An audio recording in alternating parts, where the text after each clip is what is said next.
से प्रोसेस तो मुझे कहीदे पारि ना कोर्ट कह प्रोसेस आप जान मु तो एत बड़ एक्सपर्ट लर नुह से लीगल जिनिस यहाँ हम कि न हम कौन दृष्टांत रही कहीं हम कहीं पारे से सब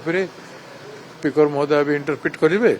एवं ऑनरेबल कोर्ट मध्य इंटरप्रिट करेठू मु हम न हम बोली मु किए सुनिश्चित एथे किसी डाउट नहीं से प्रोसेस तो मुझे कहीदे पारि ना कोर्ट कह प्रोसेस आप जान मु तो एत बड़ एक्सपर्ट लर नुह सत कथा मु लीगल एक्सपर्ट नुह सर पार्टी तरफ तीन जन विधायक